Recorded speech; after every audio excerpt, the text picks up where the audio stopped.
SCP-2845. Now I will say, I'm a bit struggling with my sleep, so I'm a little bit tired, because I just can't sleep. But I thought we still would react to a nice video today. So without further ado, let's do it. SCP-2845. The Deer. How do you contain a god? The answer to that question, of course, probably varies depending on the god.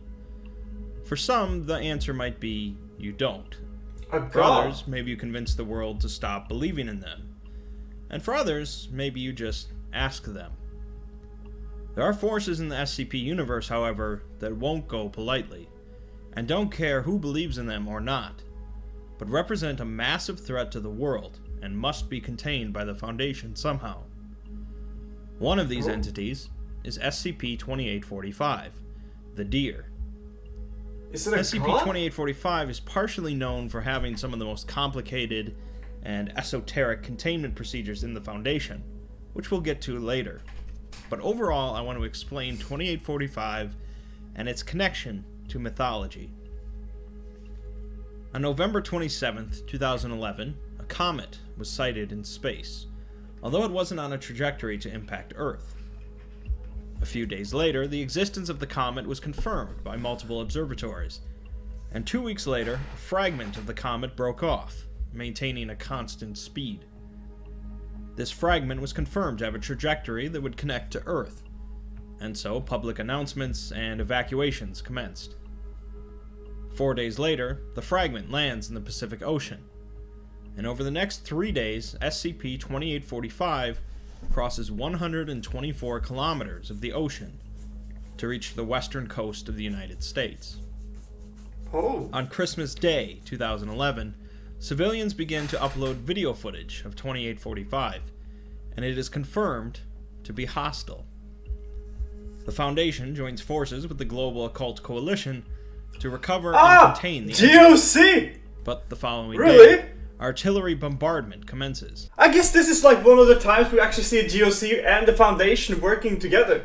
Because I know they talked about it in the intro of the GOC, but they didn't really mention too much about it. Like, they mentioned like, sometimes they work together, you know, if it's like an extreme SCP. And apparently this is one. It was a fragment of a meteor that was like this there, right?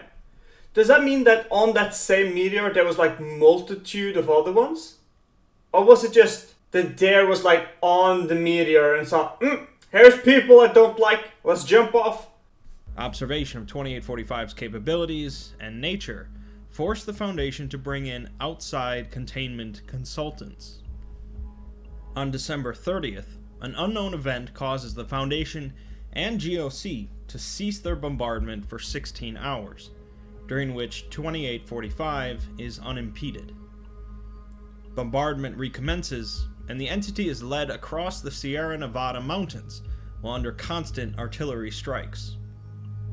On January 15th, the entity is finally contained using unknown methods, and Site 100 is built around SCP-2845 to properly contain it. But what is its power? 2845 is finally declared properly contained on February 19th, 2012. What does it do? As you might have inferred from the title, SCP-2845 is an entity with the appearance of a large deer, with a humanoid face and especially large antlers. It's a little bit like a furry. A ring of ice particles and metal is anomalously suspended behind its skull at all times, constantly rotating.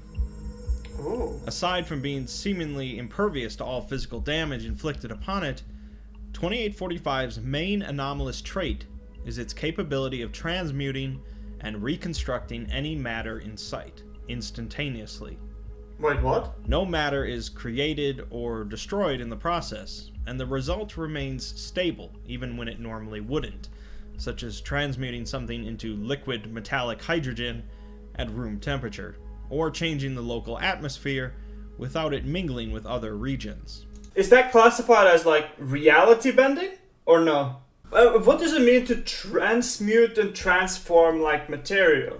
I will say though, just like this one thing, that character looks really good, well designed. Like, it looks like a god. You know what I'm saying?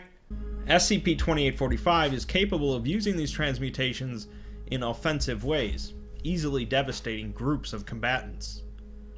It has also been observed using its abilities on single targets, up to 10 kilometers away, transforming individuals into anomalous structures. These structures are columns measuring 2.4 meters in height, with rubbery yellow-green skin.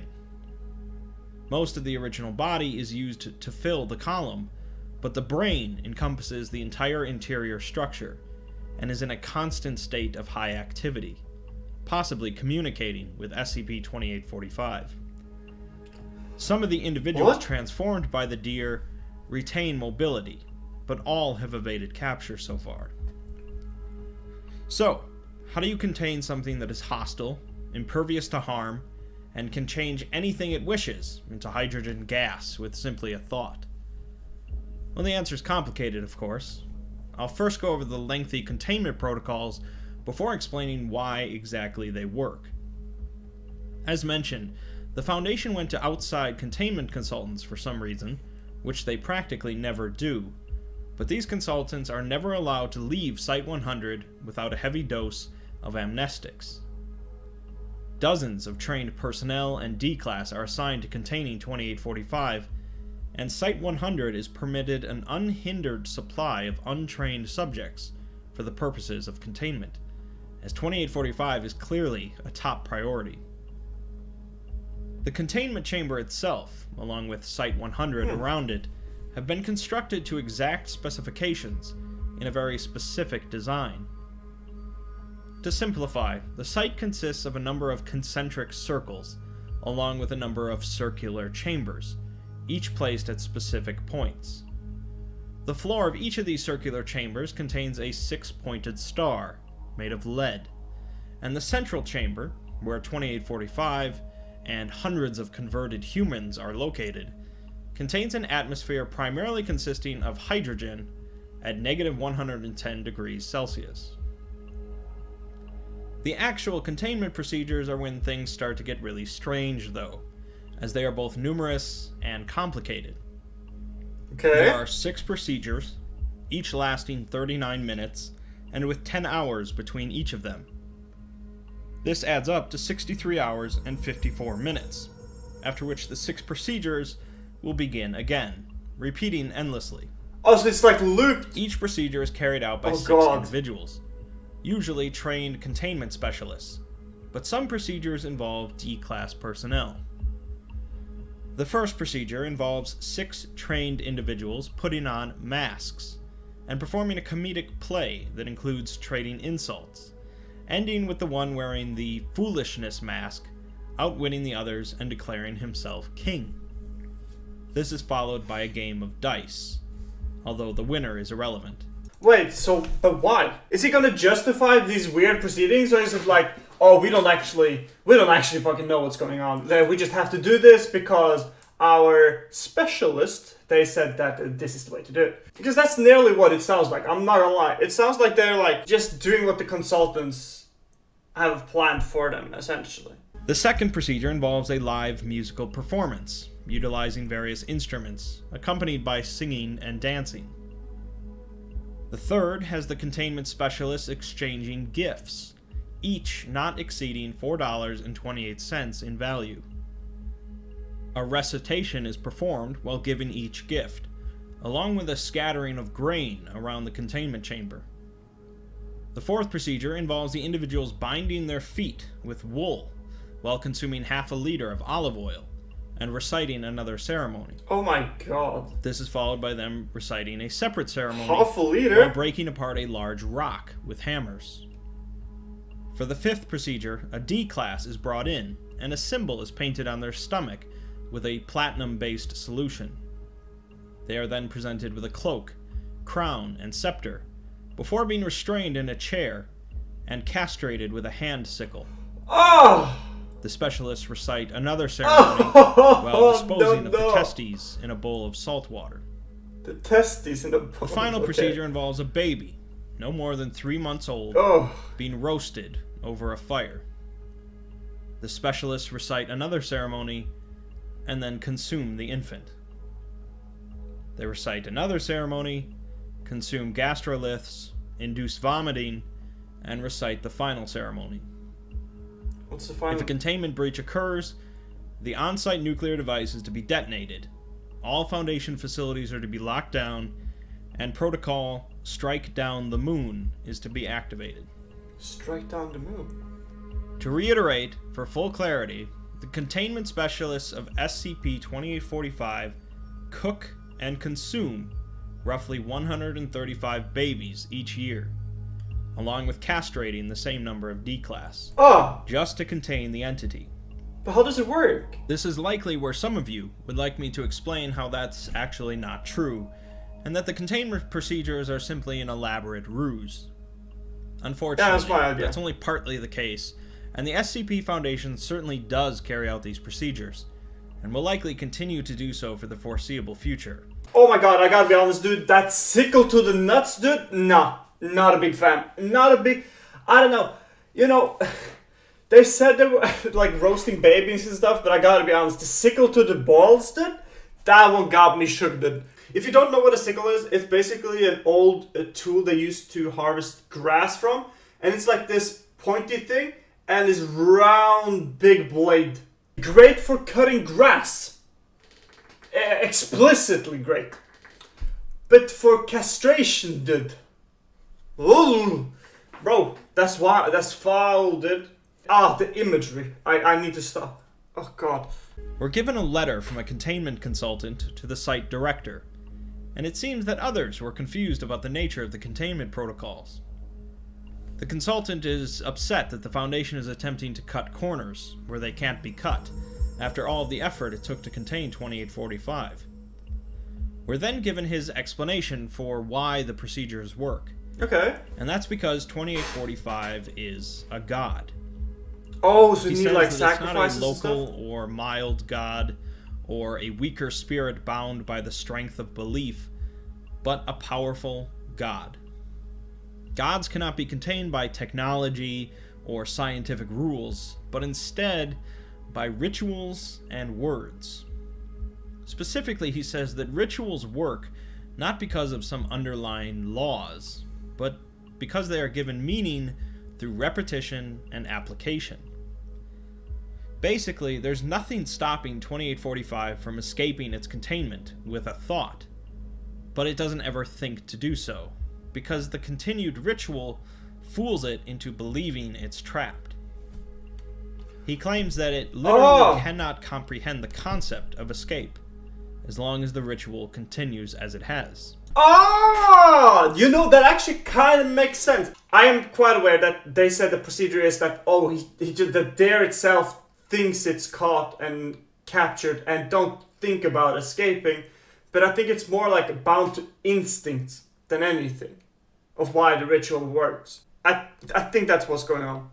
Essentially, the containment procedures are not weaving magic or anything so esoteric, but they have some fundamental meaning to 2845 that keeps it trapped.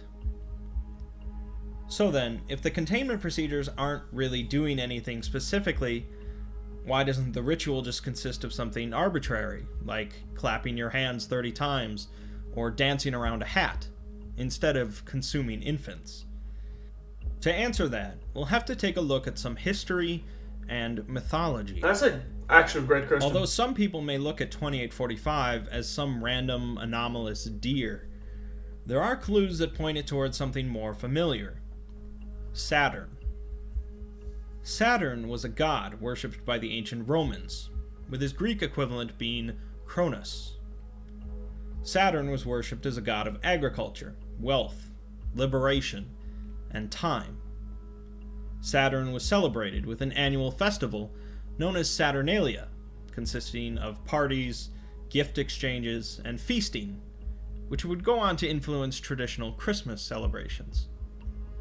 Saturn, or Cronus, were never depicted as deer as far as I know, but deer have been featured in a number of different mythologies and religions, although 2845's appearance seems similar to a Japanese forest spirit, most popularly depicted in the film Princess Mononoke. 2845 has a ring of ice particles and metallic spheres behind his head, just as the planet Saturn, named after the god, has a ring around it, composed mostly of ice particles, and has 7 primary moons orbiting it, each named after a sibling of Cronus.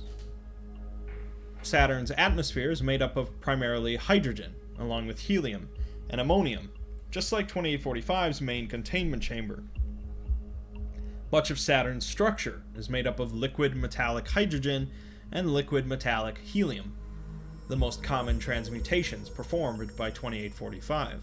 So it has like really strong resemblance to Saturn. I wonder where it came from then. Do you think that the SCP itself has been lingering in the solar system for a long time? I know they said it came from a meteorite, but do they know if the meteorite is something that has like been around the solar system for a long time? Or if it's something that's new, outside-ish? Wait, does that mean that there's like a... How do you say that? There's a certain socket for Saturn that this entity fits? Because why would it resemble Saturn in our own solar system unless it was connected to our solar system in a sense? And if it's from the outside of our place and time, then perhaps there's like a socket, you know what I mean? Like a hole it sort of fits in, which gives it that role. Because it doesn't seem like it has the expected properties that Roman god Saturn would have, right? It was agriculture, time, and some other things, right? And this there doesn't have those properties. 2845 landed on Earth on December 21st, a date when Saturnalia would traditionally be celebrated, and many of the containment procedures are also linked to Saturnalia. The first procedure, in which a play is performed by individuals in mask, is based on Roman comedic theater, and the gambling with dice is based on a common activity during Saturnalia. Similarly, the musical performance of the second procedure would have been a common sight during Saturnalia. The third procedure involves the specialists exchanging gifts, but specifically cheap gifts, as this is a common Saturnalia practice, and the scattering of grain is linked to Saturn's role as a god of agriculture. The remaining procedures deal less with Saturnalia and more with mythology, however, and so I will explain the story of the castration of Uranus. Oh, God. Uranus was a very important god in Greek mythology, embodying the sky, and was the son and husband of Gaia, who embodied the earth. Gaia and Uranus had a number of children, one of which was Cronus. Uranus had hated the first children that Gaia bore him, so he had imprisoned them deep within the earth. Gaia greatly resented this act, so she asked her other children to take a sickle and castrate their father. Only Cronus, youngest and most ambitious, was willing to do so, and he ambushed his father and castrated him, tossing the genitals into the sea. It was then foretold that a similar fate would occur to Cronus, and he would be overthrown by one of his own children. Desperate to avoid this, Cronus devoured each of his children as they were born. Oh, God. His 6th child, however, Zeus, was born in secret, and his wife tricked Cronus by presenting him with a large stone, wrapped in swaddling clothes, rather than Zeus. Cronus ate the stone, but Zeus later forced him to vomit it back up, along with the other children, and he placed the stone at a sacred site, where it was regularly anointed with oil and strands of wool. To connect the myth with the containment procedures then, the 4th procedure involves the specialists binding their feet with wool and consuming olive oil, which has a pretty clear connection to the stone that Cronus ate, but also connects to the statue of Saturn in the temple in Rome, which was filled with oil, and normally had its legs bound with wool, which was removed during Saturnalia. The 5th procedure involves painting a symbol on a D-class, the symbol of Uranus, and castrating him, just as Uranus was castrated. The testes are placed in a bowl of salt water to symbolize Cronus' tossing of his father's genitals into the sea. Finally, the roasting and consumption of the child is based on Cronus eating his own children, along with vomiting afterwards. These containment procedures aren't really random, as each has been specifically crafted in connection with 2845's connection to Saturn. Whether it actually is Saturn, or is some embodiment of the myth and the planet, is unknown, but the ritual works. So it needs the to be containment consultant related. that designed the procedures knew what he was doing.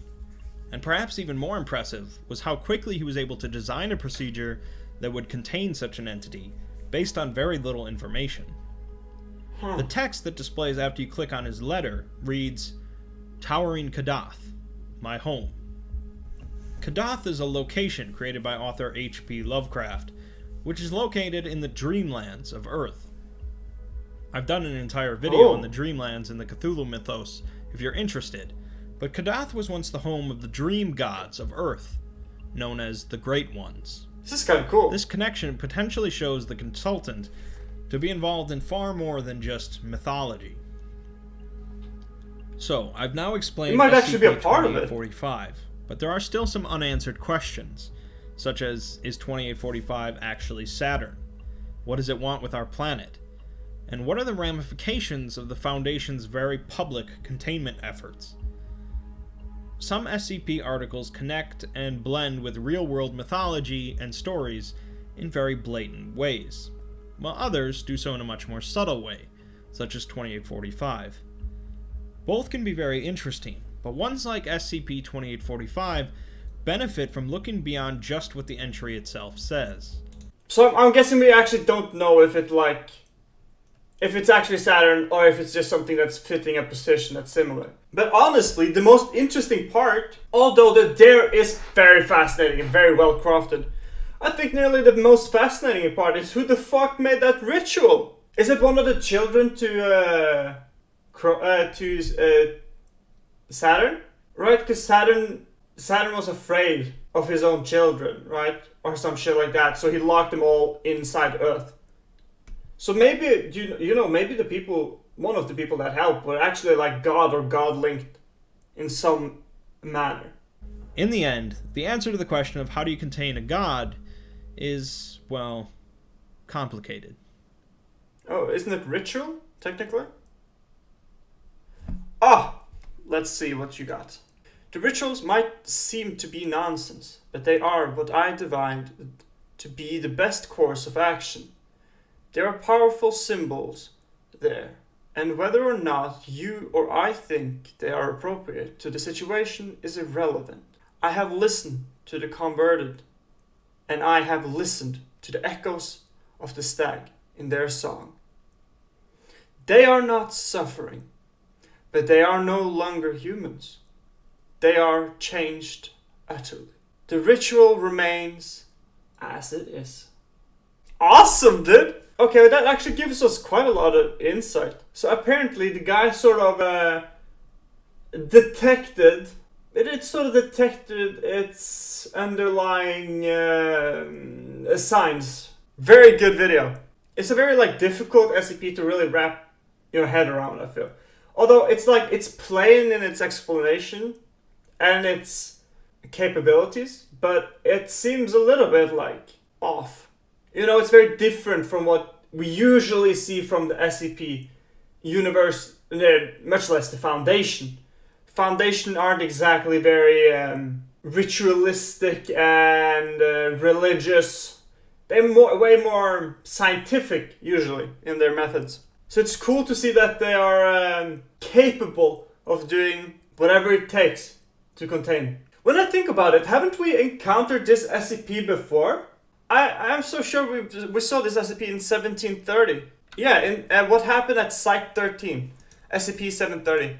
But I think we're gonna end it here. Very interesting SCP, but I don't really know what to make of it. It's so out of the ordinary. I like it though.